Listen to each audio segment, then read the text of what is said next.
Bonjour à tous. Aujourd'hui, je vous emmène au bord de l'eau pour une nouvelle session dédiée à la pêche de la brème à la longue canne. Nous allons voir ensemble comment aborder ce poisson. Je ne vais pas dire emblématique parce que tout le monde connaît la brème. Quoi qu'il y en a, c'est pas un poisson qui est forcément très bien apprécié. Et puis on essaiera de construire tout au long de cette journée une très belle pêche. Donc au programme, le choix de l'amorce, les aiges que je vais utiliser, bon, tout un package aussi sur les lignes, le grammage, la taille des hameçons, le nylon que je vais employer. Mais j'irai l'essentiel de cette vidéo, c'est surtout de comprendre le comportement des brèmes. Ça c'est vraiment important. Et puis rien de mieux que de vous transmettre le maximum d'informations à travers mon tableau et mes dessins que vous aimez tous. Et je finirai cette intro. On est ici à Warneton, donc en fait c'est un plan d'eau juste extraordinaire. On est à la frontière franco-belge et vraiment je voulais partager cet endroit avec vous. Un parcours vraiment incroyable. Allez, suivez-moi, je vous emmène. Je vous parlais d'un étang vraiment extraordinaire, le voici. C'est un étang de plusieurs hectares. J'y pêche régulièrement. En fait, ce que j'apprécie vraiment dans ce parcours, c'est la profondeur, la surface. Ça me permet aussi de m'entraîner aux méthodes à longue distance. Bon, quoi qu'il en soit, c'est un super plan d'eau. Alors, ce qui est remarquable, vraiment remarquable, c'est que je vous mets au défi de faire un gardon ici. Il n'y a pas un seul gardon. J'ai jamais fait de gardon ici. Ça fait plusieurs fois que je pêche. Jamais un gardon. Pas de tanche, pas de carassin. Juste une fois où j'ai fait une carpe de 4 kg, parce qu'il y a quand même quelques carpes. Il y a aussi des amours, j'en ai jamais fait. Donc à chaque fois que vous avez la touche, bon, 95% des chances où c'est une brème. Alors les brèmes, elles varient entre 1 kg et 2,5 kg. D'après les locaux, entre 20 et 25 tonnes de brèmes. Donc c'est quand même énorme. Et je dirais plus que c'est un brémodrome je dirais qu'un plan d'eau traditionnel. Donc c'est que des pontons. L'eau elle est vraiment cristalline. C'est vraiment un endroit que j'apprécie beaucoup grâce à mon ami DJ c'est lui qui m'a fait découvrir ce plan d'eau et franchement c'est remarquable. C'est pour ça que j'ai voulu faire cette vidéo et de vous faire partager ce magnifique plan d'eau. Donc là on va enchaîner, on va aller s'installer. La première chose, je vais vous montrer l'amorce que j'ai choisie et pourquoi, les raisons. Et puis après j'enchaînerai sur les èches, les lignes et puis etc. Voilà. Bon Emilien, on y va. On y va? Allez c'est parti. Alors concernant le choix de l'amorce pour prendre les brèmes, donc comme vous pouvez le constater, il y a 3 couleurs. Donc là je ne citerai pas de nom, c'est l'amorce de mon ami Philippe Carroyer, le légendaire Philippe Carroyer, un spécialiste de la pêche à la brème. J'ai rajouté 2 portions de chapelure blanche. Et aujourd'hui, je rajoute toujours du pellet broyé. Parce que les pêcheurs ont tendance à l'utiliser de plus en plus. Donc c'est des poissons qui sont habitués au pellet. Donc j'en rajoute toujours dans l'amorce. Donc j'ai rajouté 2 parts aussi. De là, du TTX. Au préalable, je l'ai ébouillanté. Donc déjà, dans un premier temps, je vais mélanger tout ça. Et après, je vais mouiller l'amorce, le pré-mouillage avec le TTX. Puis, je viendrai incorporer donc du maïs broyé ainsi que du chène vie. Donc ça, c'est des produits que... Il n'y a pas que les brèmes qui aiment ces produits, mais la brème affectionne tout particulièrement tout ce qui est à base de maïs, céréales, chène vie, chapelure blanche. Il faut quand même que l'amorce spongieuse, hein, qu'elle travaille suffisamment, tout en gardant un maximum d'èche sur le fond. Donc en fait, voilà, l'effet mécanique il est vraiment très important. Donc voilà. Ce qui est vraiment important aussi sur des plans d'eau, alors forcément les comportements des poissons vont varier en fonction des lieux. Donc ici, ce sera quand même une amorce assez claire qui va fumer. Bon, les brèmes, elles aiment ça, même les plaquettes, elles aiment tout ce qui est amorce qui fume. Mais il faut faire attention parce qu'il y a des endroits, les brèmes, en fonction de l'environnement, s'il y a beaucoup de carnassiers, tout ça, vous allez créer une tache sur le fond. Même si elles aiment, elles ne viendront pas forcément sur l'amorce. Donc ça, il faut vraiment faire attention. Bien regarder l'environnement, c'est vraiment important. Donc là, je mélange l'ensemble. Donc c'est une amorce qui va s'éclaircir.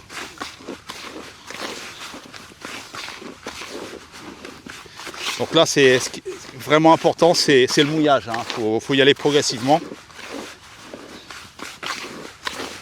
C'est ce qui va déterminer en fait l'effet mécanique de l'amorce. Si vous mouillez trop, vous allez avoir une amorce qui sera trop compacte et arriver sur le fond, elle ne fera pas forcément son rôle de pouvoir travailler, pour qu'elle soit attractive, de façon à pouvoir attirer un maximum de poissons sur la zone. Donc là, vous voyez, c'est une amorce assez claire. Donc là, je vais rajouter, donc là, il y a 500 g de TTX. Donc voilà. Un coup de batteur.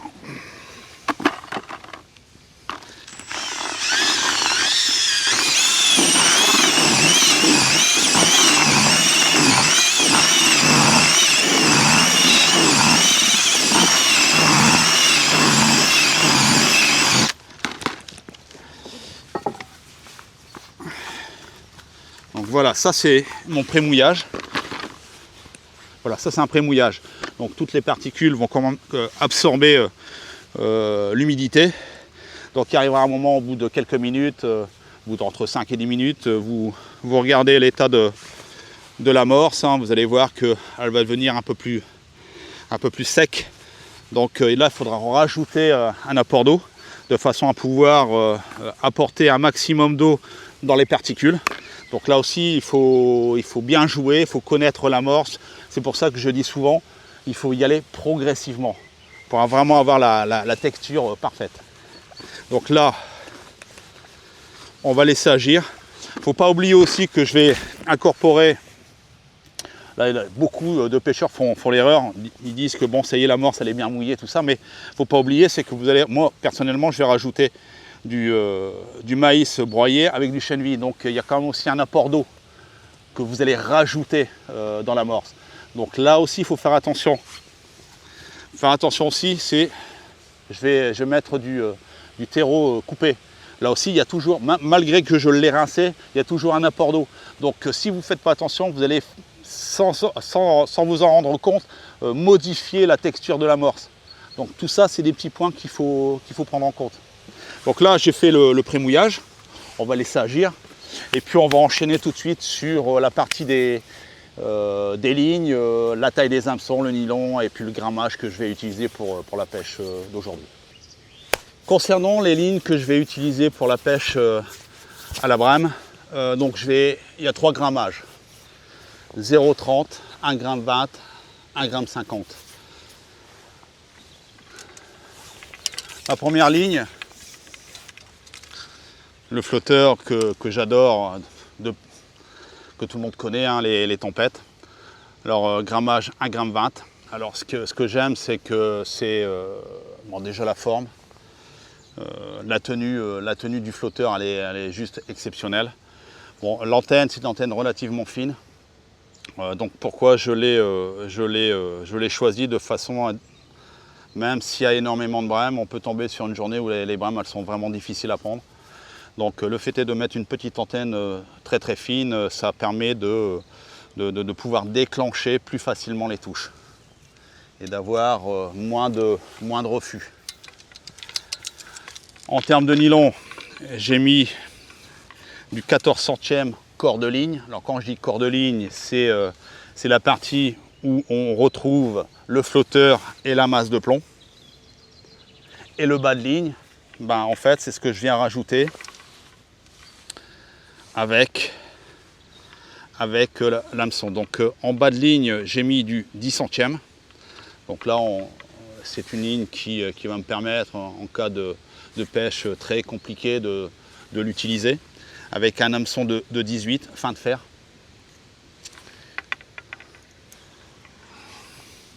Concernant la disposition des plombs, donc en fait, ma masse de plomb, elle est à peu près à 80 cm de l'hameçon. Ma masse de plomb, 80 cm de plomb, de l'hameçon. Et je mets toujours deux plombs qui sont complètement décalés. Alors pourquoi le décalage? De façon à pouvoir créer cette courbure dans la descente. Si vous ne faites pas ça, ce qui risque d'arriver, c'est que vous risquez l'hameçon, il risque de venir au-dessus de la masse de plomb et de venir s'emmêler. Voilà. Et puis c'est surtout aussi le comportement de lèche dans la descente.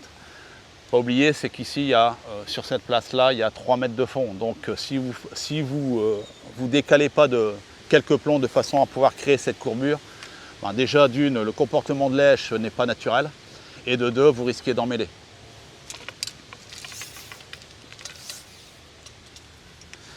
Donc, en termes d'élastique, il faut toujours associer la taille de l'élastique à la taille de l'hameçon. Donc là, sur cette ligne-là, j'ai mis un élastique creux de 1,4 mm. Donc ça, c'est du corps, pour ceux qui connaissent. C'est parfait, c'est bien linéaire dans la tension. C'est parfait, vraiment parfait. Je voulais parler aussi en parallèle des kits que je vais utiliser. Donc ça, c'est des kits de la XTR 600. Ce qui est très bien, c'est que sur le pack, les numéros 3 et les numéros 4 sont fournis. Donc c'est parfait pour pêcher à cet endroit où il y a 3 mètres de fond. L'avantage de la XTR 600, et je le dis souvent, c'est une canne ultra polyvalente. Donc avec cette canne-là, je peux aussi bien pêcher au blanc, et de toute façon, vous verrez à travers la vidéo. Vous pouvez aussi bien pêcher le blanc. Quand je dis le blanc, c'est les guerdons, les brèmes, les tanches. Hein. Voilà, ça c'est cette variété-là, avec des kits finesse. Mais vous pouvez aussi bien pêcher en ficherie ou en carpodrome. La différence entre la ficherie et le carpodrome, c'est la taille des poissons. Donc voilà, avec des kits match, Matrix propose de différentes longueurs et différentes puissances, des matchs, des power. 2,50 m, 2 mètres et 1,70 m. Donc avec une canne, vous avez énormément de possibilités. Donc voilà, ça c'était juste une parenthèse. Ma deuxième ligne. Donc là, c'est des flotteurs que ça fait des années que je pêche avec ces flotteurs-là. Malheureusement, ça n'existe plus. Donc j'essaie de les préserver le plus longtemps possible. C'est des Maurizio pour ceux qui connaissent, hein, c'est des flotteurs italiens. Donc là, j'ai mis un 0,3. Un 0,3, j'ai mis une ligne vraiment très très légère qui permet en fait de voyager très naturellement dans la couche d'eau. La différence par rapport à un flotteur tempête, c'est que l'antenne est beaucoup plus porteuse. Donc ça me permet plus facilement de voyager dans la couche d'eau tout en ayant de la visibilité sur l'antenne. Donc là, c'est un flotteur de 0,3 avec une quille carbone. Là-bas, c'était une quille, sur les flotteurs tempête, c'est une quille métal. Alors l'avantage de la quille métal, c'est que c'est un peu plus stable dans les mouvements, quand il y a du vent, dans les canaux, c'est beaucoup plus stable qu'une quille carbone. Là aussi, donc là, en corps de ligne, je suis resté comme avec la ligne du flotteur tempête, avec un corps de ligne de 14 centièmes et un bas de ligne de 10 centièmes. Un hameçon de 16. La différence, c'est vrai que j'ai oublié de le préciser, c'est que là, j'ai mis des sphériques et là, de l'autre côté, c'est des cylindriques. Voilà. Alors, l'avantage, c'est que dans la descente, c'est beaucoup plus lent. Et je me suis aperçu quand même dans ce plan d'eau-là, souvent on a des touches à la descente. Donc, plus on reste dans la couche d'eau, mieux c'est. C'est comme ça que je vois la chose. Et c'est pour ça aussi, bon, là je l'ai mis à 50 cm, ma masse de plomb à 50 cm par rapport à l'hameçon. Mais bon, après ça me permet aussi de moduler en fonction des comportements. Voilà, donc là, un flotteur tempête tempête qui m'étale avec une antenne beaucoup plus fine. De l'autre, un Maurizio avec une antenne beaucoup plus porteuse mais beaucoup plus léger. Et donc après, ben forcément ma troisième ligne, là j'ai vraiment voulu faire un décalage. Donc là j'ai mis un flotteur, donc toujours les Maurizio, hein, avec une quille carbone, une antenne porteuse, un flotteur d'1 gramme, 1,50 g, une porteuse d'1,50 g. Donc là, pourquoi 1,50 g? En règle générale, c'est vrai, alors là aussi je reviens toujours sur la même chose, suivant le comportement des poissons, mais quand les bras mâles s'installent sur le cou, bah, par moment vaut mieux mettre, surtout quand on pêche au terreau, une neige qui est très stable. Donc plus vous allez mettre une ligne lourde, plus la lèche sera stable sur le fond. Donc là, ma masse de plomb, elle est forcément un peu plus courte, hein. Je l'ai mis à peu près à 40 cm de l'hameçon. Donc là, j'ai mis un corps de ligne de 16 centièmes, donc vraiment quelque chose de costaud, avec un bas de ligne de 14 centièmes sur un hameçon de 14. Donc là, en règle générale, si je dois utiliser cette ligne, c'est surtout pour pêcher au terreau. En élastique, ben là, vous voyez, là j'ai mis un match avec un élastique creux de 2,1. Vous voyez. Donc là, si ça rentre avec cette ligne-là, je vais faire... Ah bon, elles vont avoir mal.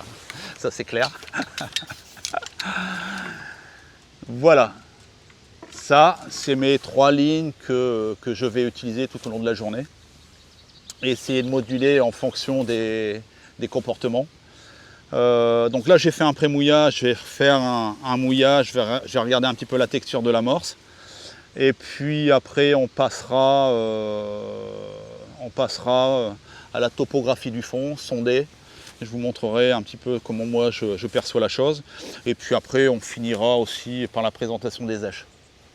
Voilà, allez c'est parti. Donc là pour ma première ligne, donc la 0,30. Pour la 0,30, pour moi, ce sera une ligne que je vais sonder à ras du fond. Je vous expliquerai tout à l'heure à travers mon petit tableau que vous aimez tant, hein, avec un petit dessin explicatif, pourquoi à ras du fond, de façon à pouvoir, comme je vous le disais tout à l'heure, avoir une neige qui voyage naturellement à ras du fond.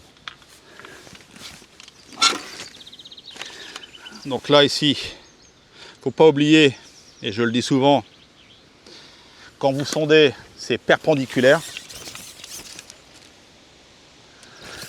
Toujours perpendiculaire. Si vous changez l'angle, forcément, vous allez modifier la profondeur de la ligne. Donc là, toujours bien perpendiculaire. Voilà, vous sondez, vous descendez tout doucement la sonde jusqu'à temps qu'elle touche le fond. Voilà, putain, je suis venu hier, c'est pas possible. Incroyable, je l'ai réglé, c'est bon du premier coup. C'est un truc de fou. Donc là aussi, la topographie, c'est vraiment important. Et vous faites un balayage sur le fond de gauche à droite, de façon à bien mémoriser la topographie. Donc vous pouvez tomber dans des cas où ça descend progressivement. Vous avez aussi, ça arrive souvent, des trous. Donc le sondage c'est vraiment primordial parce qu'une fois que vous allez jeter vos boules, vous ne pouvez plus revenir en arrière. Donc là, bien sonder. De droite à gauche. Voilà, là je suis bien à ras, bien perpendiculaire. Voilà. Voilà. Là, on voit que ça remonte un peu sur la gauche. Voilà, vous voyez bien que ça remonte un peu sur la gauche. Voilà, ouais. Alors, entre là et juste devant moi, il y a un flotteur d'écart. Regardez bien, voilà. Donc, si je fais un balayage à droite,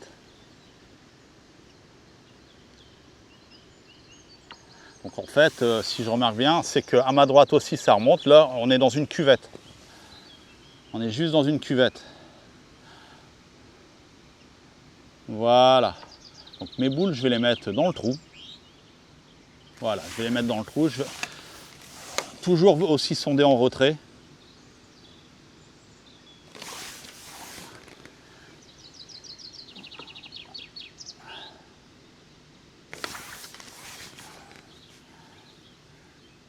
Et vous faites un balayage du bord vers le large. Voilà, ça remonte un peu. Ça remonte un peu.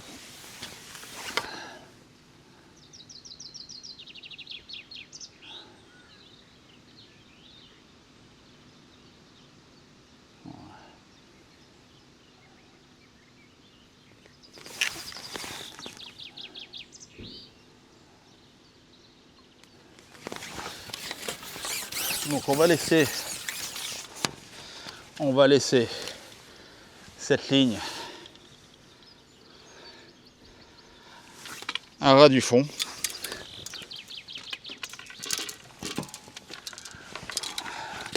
Celle d'1,50 g, là, ça sera différent. Et je veux avoir une ligne qui soit très stable sur le fond. Quand je dis sur le fond, que l'èche soit stable sur le fond. Donc là, je vais traîner un peu.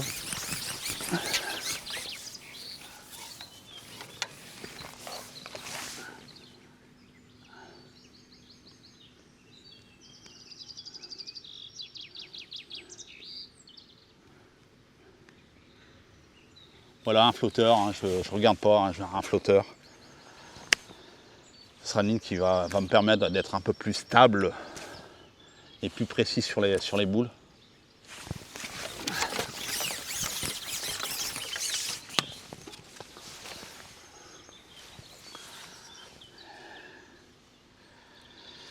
Et puis la troisième, je vais traîner juste un demi flotteur.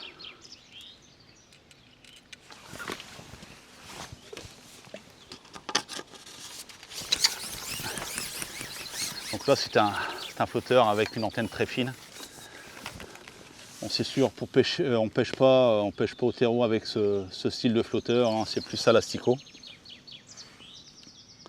Ou surtout ouvert de vase.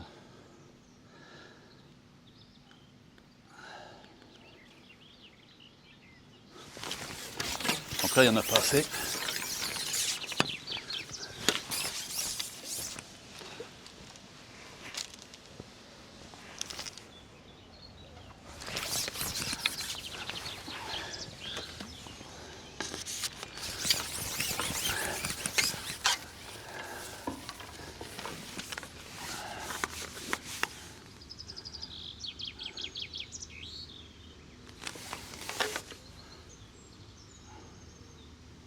Voilà, moi je trouve ça pas mal.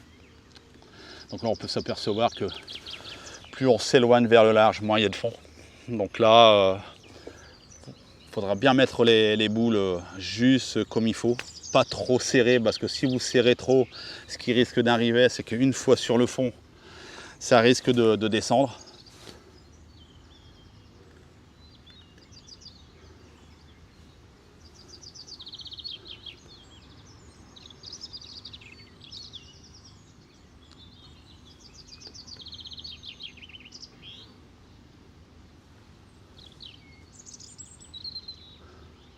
Voilà. Donc celle-ci, c'est bon. Donc là, bien réglé la canne. Alors la petite astuce, c'est que j'ai deux talonnettes. Donc j'ai la talonnette de 80 cm et celle de 1,20 m hein, qui permet vraiment de pêcher pile poil à 13 mètres. La voici. Donc là, l'avantage c'est de mettre la talonnette de 80 cm de façon à pouvoir avoir une réserve supplémentaire pour pouvoir les pêcher derrière. Donc en règle générale, je mets toujours la petite talonnette Et après, je mets celle qui me permettra de pêcher vraiment à 13 mètres et d'avoir beaucoup plus de souplesse pour aller voir derrière. Parce que souvent, les brèmes, elles se trouvent derrière. Et je vous expliquerai tout à l'heure à travers mon tableau. Et puis un petit dessin qui va bien, les raisons. Donc là, je suis prêt. On va bien se régler. Je règle correctement ma canne. Là aussi, il faut toujours prendre une direction et un repère sur la berge d'en face. Voilà. Ça, c'est vraiment important.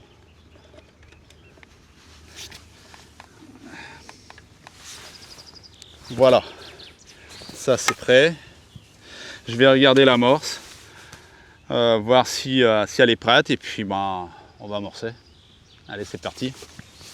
Dans l'amorçage, je vais utiliser des terreaux coupés.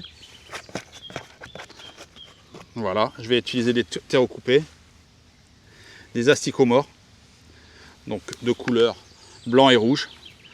Déjà ça c'est pas mal. Et après je vous expliquerai les èches que je vais employer pour écher. Allez, déjà on va démarrer l'amorçage. Parce que bon, il va falloir peut-être attendre une demi-heure, trois quarts d'heure avant qu'elle rentre sur la zone. Donc on va amorcer. Donc là j'ai mis des asticots morts, des terreaux. Elles vont aimer. Donc voici les boules que je vais confectionner pour l'amorçage. Vous voyez, on voit bien les terreaux, on voit bien les particules de maïs, le chènevis, tout ça enveloppé par de la chapelure et puis du biscuit. Voilà, allez c'est parti pour l'amorçage. Un point important quand vous pêchez les brèmes, contrairement à la pêche de gardon, il faut élargir l'amorçage parce que les brèmes elles aiment avoir un certain confort quand elles mangent. Si vous centrez trop votre amorce, ça risque de gêner et puis à la longue de les énerver puis partir de la zone. Donc ce qui est très bien, c'est d'élargir. Quand je dis élargir, allez, 1 mètre carré, c'est bien quoi. Je veux dire, mettez les boules pour qu'elles aient un certain confort pendant qu'elles mangent votre amorce, les èches que vous avez mis dans l'amorce. Ça, c'est vraiment important. Donc là, je vais prendre la petite ligne qui va bien, la 0,3, qui va très bien. Je vais mettre un petit goseur blanc et un rubis. Allez, c'est parti mon kiki.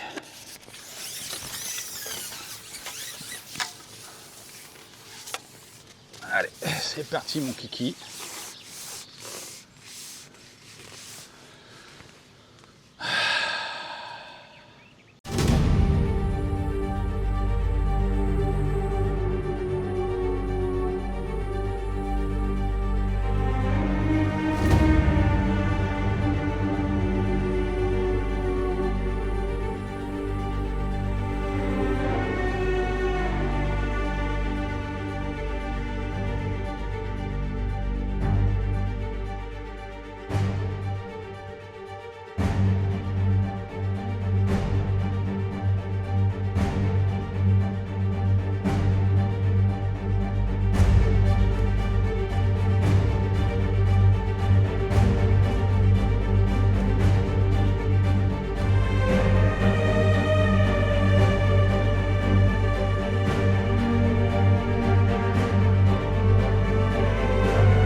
Bon, je voulais faire le point au bout de 1h et demie de pêche à peu près. J'ai à peu près une dizaine de brames. Et en fait, je voulais vous montrer à travers mes beaux dessins justement un petit peu le comportement des brames et comment j'ai pu les capturer. Donc là, mon premier dessin, le soleil du nord. Donc là, c'est un flotteur de 0,30. Comme je vous l'ai dit au début de la vidéo, cette ligne, je l'ai mis vraiment à ras du fond de façon à pouvoir exploiter un maximum la zone et de pouvoir, je dirais, balayer naturellement le fond. Donc là, ici, en bleu, c'est l'amorce. Là, ici, c'est les asticots. Là, c'est les brémousses. Surface, fond, bon bref. Donc là, en termes de topographie, on peut s'apercevoir entre le côté gauche et le côté droit. Là, juste en face de moi, il y a un trou à peu près de 7-8 cm. Donc là, je l'ai bien représenté. Donc j'ai mis mon amorce dans le trou. Ce que j'ai pu constater, en fait, si vous faites une pêche traditionnelle en amorçant, en mettant ce qu'il faut sur le fond, ce n'est pas suffisant. Vraiment pas suffisant. En fait, les brames ici, elles ont tendance à voyager dans une couche d'eau. Pour moi, dans ma tête, entre 40 et 50 cm du fond. Et le fait est d'agréner régulièrement à l'asticot. Donc j'ai utilisé des pinkies rouges et blancs, mais bon, ils sont passés en couleur rose. Et je me suis aperçu que le fait est d'avoir remonté les plombs et de pouvoir balayer, je dirais, naturellement cette couche d'eau entre 40 et 5. Mes touches, je les ai beaucoup plus facilement. Et je me suis aperçu que si la ligne elle était sur le fond, et de toute façon je l'ai prouvé avec la ligne d'1,50 g, bien stable, que ça ne bouge pas, j'ai quasiment aucune touche. Donc c'est la preuve que les poissons ont tendance à voyager dans une couche d'eau. Et le fait est d'agréner, ça permet de les exciter. Là aussi, il faut vraiment faire attention, c'est la fréquence d'agrénage.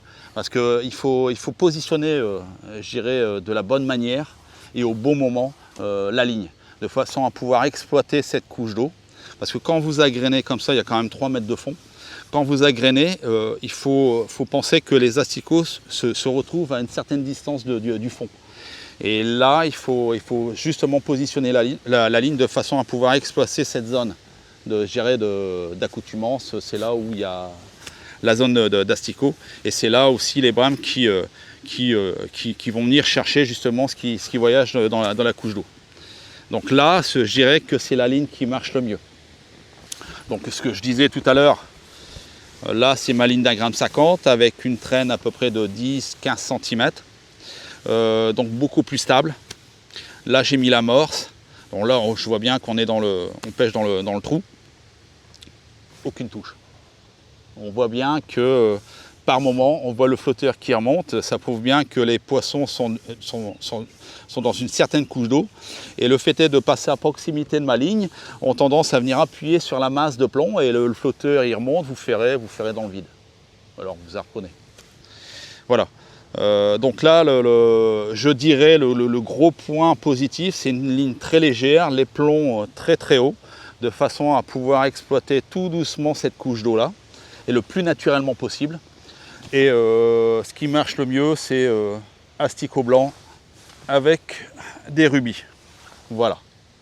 Donc un asticot blanc, un rubis à l'hameçon, et là c'est jackpot.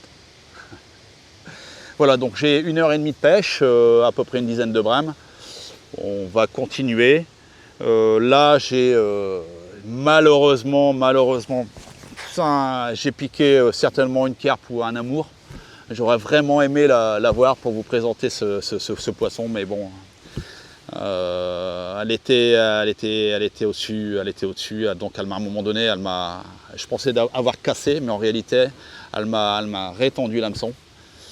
J'ai la haine, j'ai vraiment la haine parce qu'apparemment ici il y a énormément d'amour, des gros, des carpes, et j'aurais vraiment voulu vous présenter ce poisson. Bon, elle était plus forte que moi. Et puis voilà, je suis humble là-dessus. Mais un jour je t'aurai, Bon bref, là c'est la pause repas, on va boire un coup. Et puis après on essaiera de faire encore 2 heures de pêche et puis vous présenter une magnifique bourriche. Allez, à tout à l'heure.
Donc la journée se termine